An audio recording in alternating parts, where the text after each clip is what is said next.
18 horas.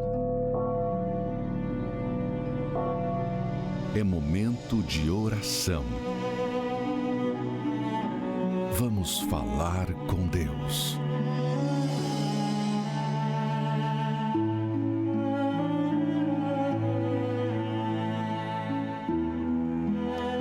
Meu Senhor e Deus, eu peço a Ti, em nome do Senhor Jesus, não considere as escolhas erradas que esta pessoa fez.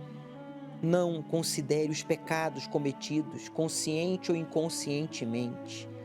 Não considere a ignorância desta pessoa, que ao invés de te buscar, de se aliar com os fortes, que é o Senhor, o Teu Espírito, a Tua Palavra, essa pessoa tem se aliado aos incrédulos, aos arrogantes, aos perversos. Mas eu peço a Ti, aqui desde o templo de Salomão, por todos, especialmente por esta mãe solteira, esta mulher que foi abandonada quando mais necessitava, emocionalmente, psicologicamente. Esta mulher, meu Deus, que deu à luz a esta criança e tem sido mãe e pai, tem enfrentado dificuldades, a solidão, a tristeza, além dos problemas financeiros. E aquele com quem ela se envolveu e achava que a amaria, a protegeria, a respeitaria e ajudaria a criar o seu filho, esse se foi como uma folha que o vento levou. Ela não sabe do seu paradeiro, ou talvez ele até entre em contato, mas não faz nenhuma diferença. Parece que quanto mais ele entra em contato com a criança ou com ela, mais machuca, mais dói. Oh Deus, os três sofrem. Sofre ela, sofre a criança, sofre aquele que gerou o filho. Mas eu peço a Ti por todas as mães solteiras, que o Senhor as abençoe, dando sabedoria, paciência, discernimento, para que elas não venham se perder, se entregar à promiscuidade, à incredulidade, à violência, ao vício, à depressão, mas que elas sejam fortes para Te buscar e educar esta criança à luz da Tua Palavra, para que amanhã seja motivo de orgulho, de alegria para ela como mãe, para toda a família e para todos nós que cremos em Ti. Usamos esta água como ponto de contato. Que o Senhor venha trazer segurança, paz a todos que oram comigo. Se há alguém doente, contaminado com o Covid-19 ou uma outra doença, bactéria, vírus, infecção, inflamação, que seja curado, curada agora. Esteja ele em casa, no hospital, no trabalho, estenda a Tua mão e opera o milagre, Deus, em nome de Jesus. Beba, participemos juntos desta água consagrada a Deus, pois você já não está só. Deus, Ele está aí com você.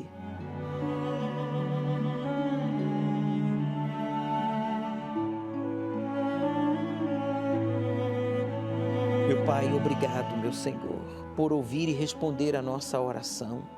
Em Tuas mãos eu entrego a todos com a certeza da resposta. E eu Te agradeço. Em nome do Pai, do Filho e do Espírito Santo. E você que crê e concorda, diga amém. Graças a Deus.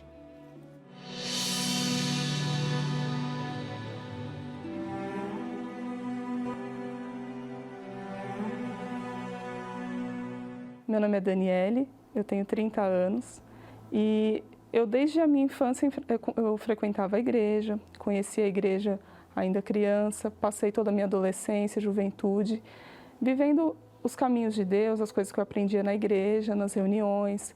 Era uma pessoa prestativa, estava sempre frequente, mas eu não tinha o Espírito Santo.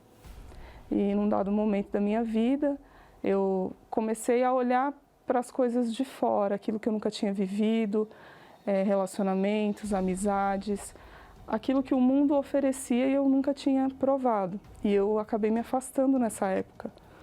E nesse período eu fui me envolvendo cada vez mais com aquilo que o mundo estava me oferecendo, com os amigos, as festas, as baladas, os relacionamentos.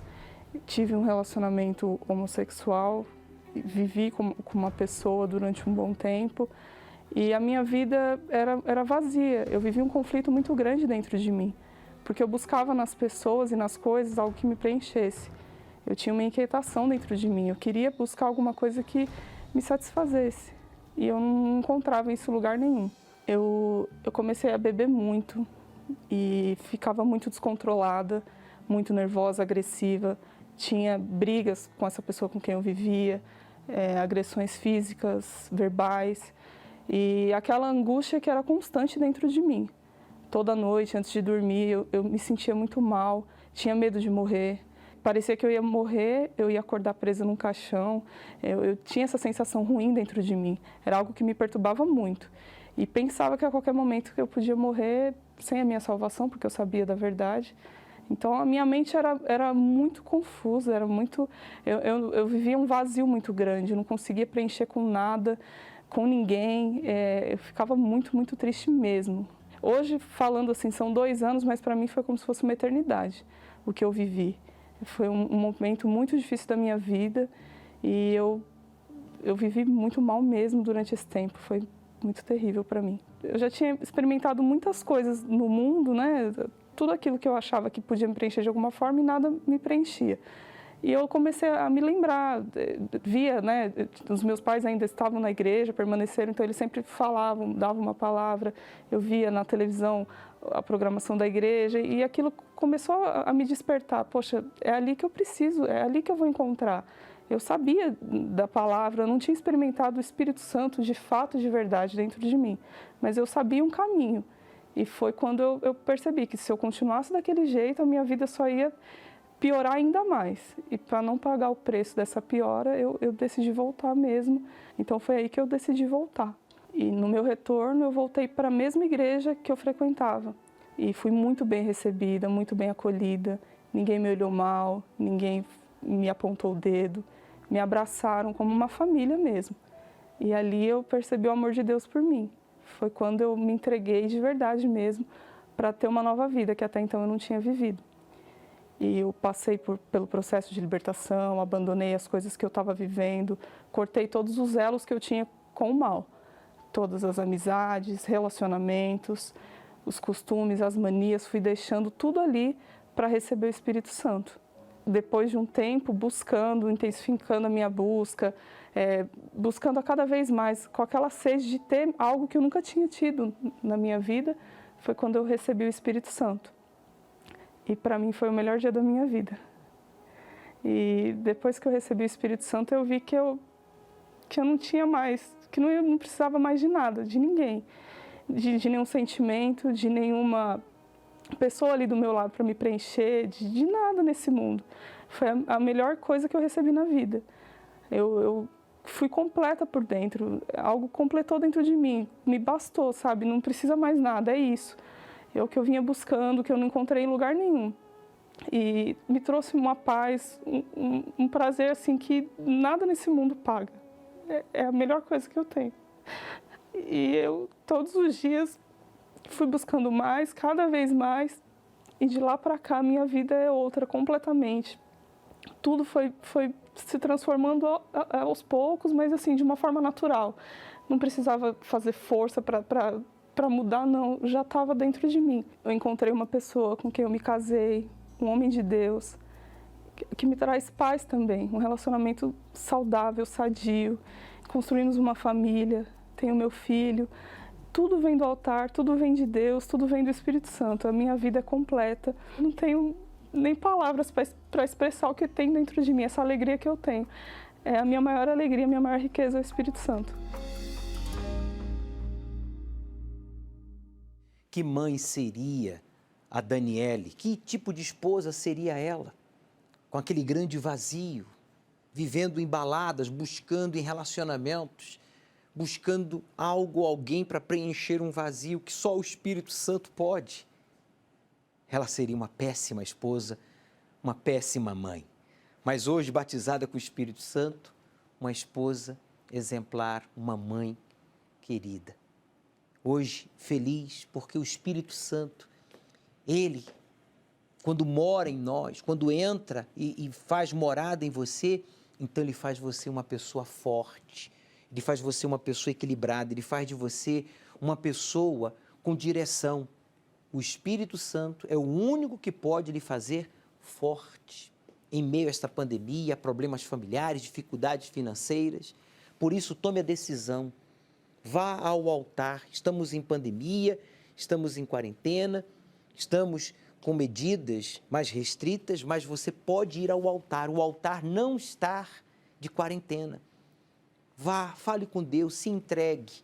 Você receberá o seu espírito e nunca mais será a mesma pessoa.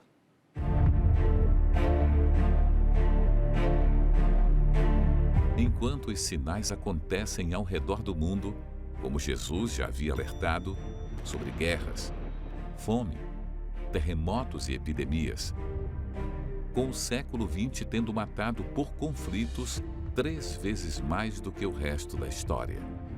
Apesar da ciência e tecnologia estarem avançadas, o surgimento de doenças vem aumentando espantosamente. E as tragédias naturais e o desamor crescentes.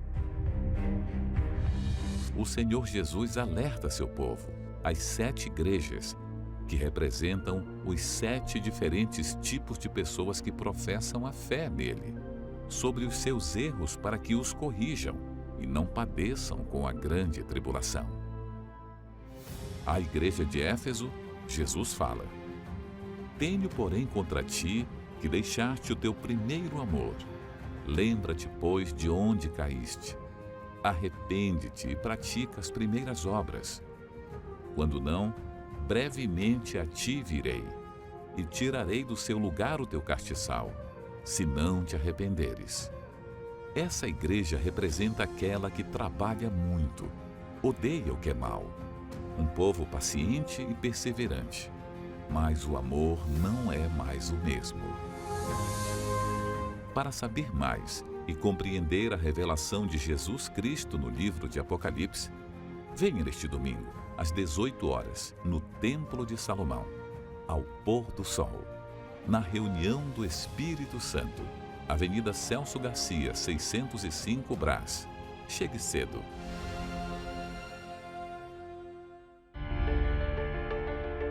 Carro, me lembro que a única vez que eu comprei um carro zero, meu pai teve que me ajudar, senão eu não teria conseguido também.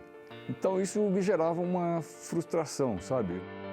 Um sentimento de incapacidade, de incompetência, de inferioridade. Meu nome é Alberto, eu sou engenheiro.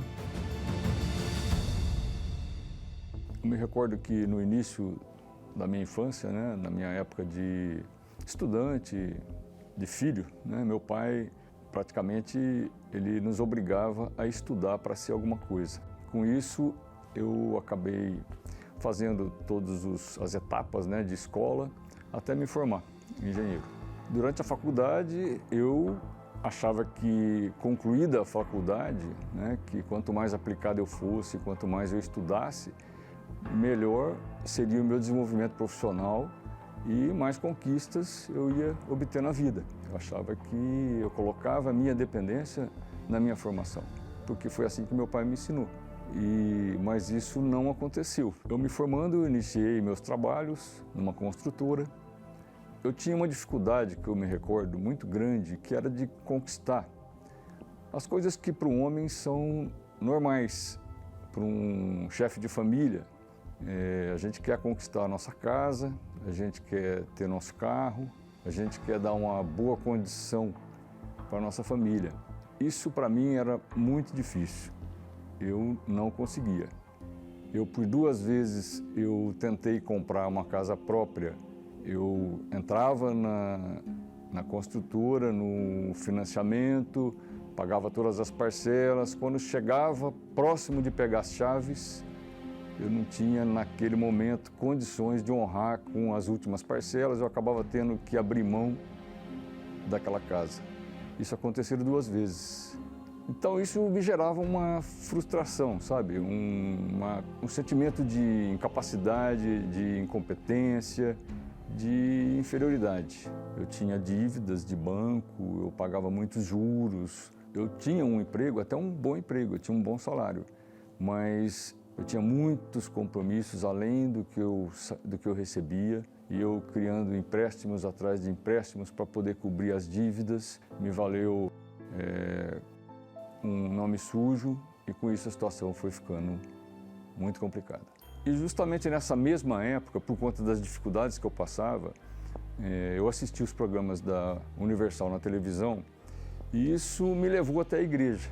Foi nessa época que eu também comecei a frequentar a igreja. Eu tinha muito pouca informação do dízimo. Eu tinha ouvido falar em dízimo já, né? Mas eu não conhecia a palavra de Deus. Então, a informação minha de dízimo era de que era 10% daquilo que a gente ganha. Parava aí. Eu não tinha um discernimento maior a respeito do dízimo. Mas eu, nessa época, eu ainda tinha preconceito com relação à igreja. E então, não foi muito rápido para mim absorver aquilo e praticar aquilo que eu estava ouvindo, porque eu tinha um certo preconceito com relação à igreja. Mas isso, com o tempo, à medida que eu continuei participando das reuniões e comecei a entender que o dízimo, ele é muito mais do que uma caridade, ele é muito mais do que uma doação. Ele é a nossa relação com Deus, ele é a prova da nossa confiança em Deus. Eu tinha que mostrar para Deus que eu confiava na palavra dele, que eu confiava que ele é o abençoador, que ele queria estar comigo, que ele queria uma relação íntima comigo. E diante disso eu me tornei dizimista. Depois dessa decisão, eu queria mesmo um compromisso com Deus. Eu me batizei nas águas. Eu notei, com pouco tempo, que as coisas começaram a mudar. Que eu comecei a ter retorno daquelas coisas que eu investia. O dinheiro começou a dar. Apesar de eu dar o dízimo, e esses momentos iniciais foram os mais difíceis, porque às vezes eu não tinha condição de dar o dízimo, de devolver o dízimo, né, como a gente aprende na palavra de Deus. Mas mesmo assim eu devolvia. E Deus respondia. Eu percebia isso, que havia uma evolução na minha vida financeira. Eu comecei aos poucos a sair daquela situação.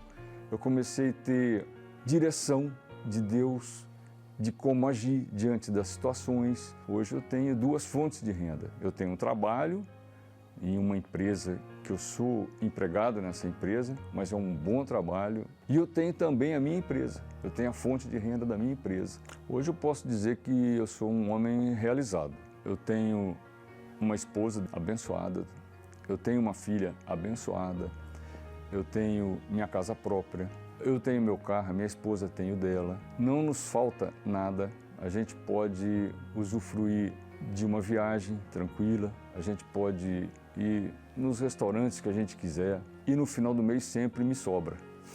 E acima de tudo isso eu tenho paz, essa certeza de que hoje Deus é comigo e eu sou com Ele. Então o Alberto, engenheiro, eu preciso dele, mas ele está em segundo plano.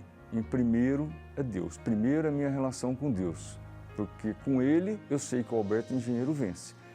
Sem Deus eu não vou vencer. Você também achava que, tendo uma formação acadêmica, universitária, sendo uma pessoa dedicada, você conseguiria prosperar. Mas isso não tem acontecido. Não aconteceu com o senhor Alberto tampouco. Hoje, um homem bem-sucedido, feliz, realizado, próspero, porque ele aprendeu a honrar a Deus em primeiro lugar. E quando a gente honra a Deus em primeiro lugar, a gente recebe o seu espírito. E então você passa a ser um bom esposo, um bom pai, um bom profissional, um excelente cristão, sem o Espírito Santo, meu amigo. Se Deus não estiver em primeiro lugar, você pode ter formação, você pode ser dedicado, mas você vai ser sempre frustrado, infeliz. Está escrito Salmos 112, versículo 1. Leia em voz alta, por favor. Feliz aquele que teme a Deus, o Senhor, que tem prazer em obedecer aos seus mandamentos. quando a gente respeita a Deus, a gente o teme, a gente o considera em primeiro lugar, a gente não toca nas primícias, mas a gente leva ao altar aquilo que pertence a Deus, que é o primeiro lugar, os primeiros frutos. E Ele então nos abençoa. As suas promessas se cumprem na vida daqueles que guardam, que praticam os seus mandamentos. Agora você entende o porquê. Você diz crer em Deus, mas as promessas dele não se cumprem na sua vida, porque está faltando obediência da sua parte. Faça um desafio, prove a Deus com as primícias, você não vai se decepcionar. Meu nome é Alessandra, tenho 44 anos, sou pedagoga, pós-graduada em neuropsicopedagogia. O meu preconceito era porque eu ouvia falar muito mal da igreja mesmo. Eu ouvia falar que eles eram ladrão, que os bispos e os pastores se uniam ali para poder extorquir as pessoas, para poder tirar dinheiro das pessoas. E eu sempre fui de assistir muita notícia, né? Eu assistia muitos jornais e eu ficava vendo aquilo tudo ali e eu pensava, por que eles ficam fazendo isso, aproveitando da sensibilidade da situação que as pessoas estão vivendo? Então eu pensava que tudo aquilo ali era armação, era como se fosse uma quadrilha que estava sendo formada para poder extorquir as pessoas, para poder tirar tudo que aquela pessoa tinha e depois deixar aquela pessoa ali jogada, né? Mas mesmo assim, eu estava sofrendo.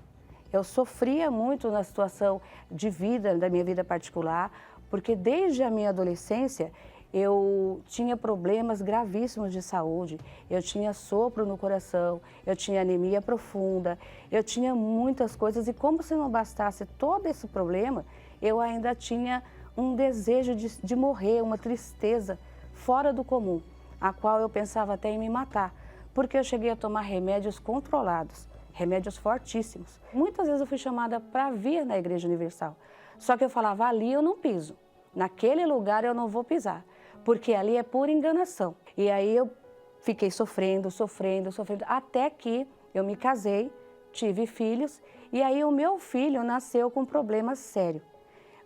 O mesmo problema que eu tinha. E aí eu pensei, agora eu vou ter que fazer diferente, porque ali já era o fundo do poço. Tudo que eu tinha passado, o meu filho estava passando. E aí a obreira falou para mim assim, vamos na igreja, você não tem nada, a senhora não tem nada a perder.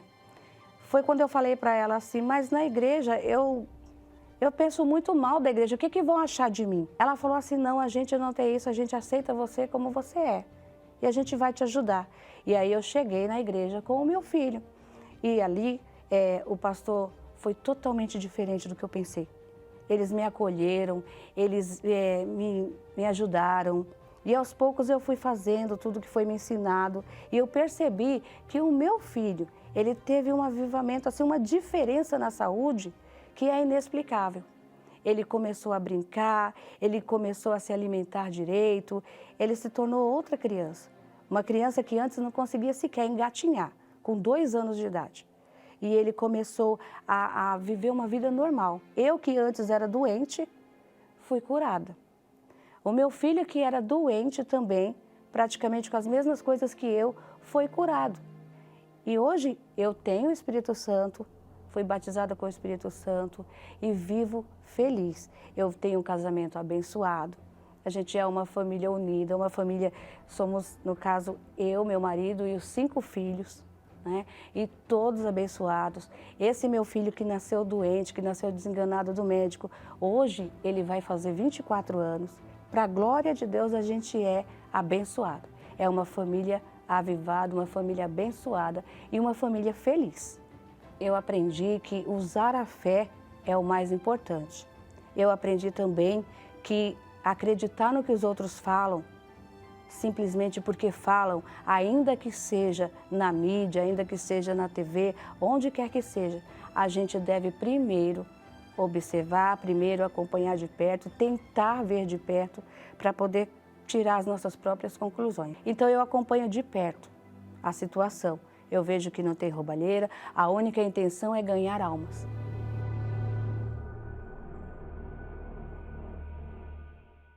Você já tentou o suicídio? Você é uma pessoa que se sente desorientado diante dos problemas de saúde que você tem ou que um filho seu tem? A senhora Alessandra também estava assim, até que ela decidiu vencer o preconceito, o orgulho e buscar o Espírito Santo. Ela foi à Igreja Universal, o último lugar que ela gostaria de ir, ela foi e teve uma experiência pessoal com Deus. Vá à Igreja Universal mais próximo da sua casa, coloque as mãos sobre o altar, fale com Deus, o altar está aguardando você. Domingo, às 18 horas, nós vamos transmitir desde o Templo de Salomão o estudo do Apocalipse. Prepare-se, aceite o desafio de obedecer ao Deus vivo e Ele transformará a sua vida. Como será a vida pós-pandemia do novo coronavírus? A história mostra que os períodos depois de grandes surtos de doenças foram de uma recuperação lenta e gradual em muitos sentidos: social, econômico e da própria saúde. Mas bastou a notícia de que algumas vacinas já estavam liberadas, mesmo que só para uso emergencial e para alguns grupos restritos, como os trabalhadores da linha de frente e idosos, para que milhões de brasileiros saíssem às festas, aglomerações e cometessem os mais desatinados excessos. Foi assim no século XIV com a peste bubônica, que ainda existe, embora em pequena escala, e com a gripe espanhola, 100 anos atrás, que matou pelo menos 50 milhões de pessoas. De que vale uma trajetória de excessos que pode resultar em uma vida eterna de perdição no inferno, em vez da salvação ao lado de Deus para todo sempre? O programa Domingo Espetacular da Record TV exibiu em 31 de janeiro a matéria O Mundo Pós-Pandemia, o que vem por aí, na qual especialistas traçaram como será a realidade quando o novo coronavírus começar a dar seus últimos sinais de domínio sobre a Terra. Resumindo, a normalidade da vida não voltará da noite para o dia, como muitos pensam. O que esperar? No momento, o que a vacina traz é esperança, mas isso não é motivo para acreditar que tudo será como antes. Especialistas apontam para a chegada de uma nova era e alertam que ela pode não ser tão boa quanto todos nós pensamos. Ele diz que os estragos econômicos durarão até cerca de 2024. A partir daí, começará uma fase de êxtase perigosa, marcada pelo consumo exagerado e a libertinagem sexual. No Brasil, muitos já anteciparam essas duas tendências, com multidões nos shoppings em busca de uma compensação por ter ficado meses em isolamento, além de participação em baladas, bailes funk e festas de cunho sexual. O Carnaval Brasileiro de 1919 é lembrado pelos excessos na folia e uma quebra posterior nos padrões de comportamento que resultou em mais doenças sexualmente transmissíveis e vícios. O fim dos tempos se anuncia cada vez mais próximo. Esse princípio das dores, como citou o Senhor Jesus em Mateus 24, é real e está acontecendo agora. Quem se entregar à devassidão, ao aproveitar o agora sem pensar no amanhã, pode não ter esse mesmo amanhã. Somente os que optarem pelo Espírito Santo em sua vida terão o discernimento, força e coragem necessárias para seguir pelo caminho certo, pois o Senhor Jesus está voltando para buscar a sua noiva, a Igreja, que são os nascidos de novo.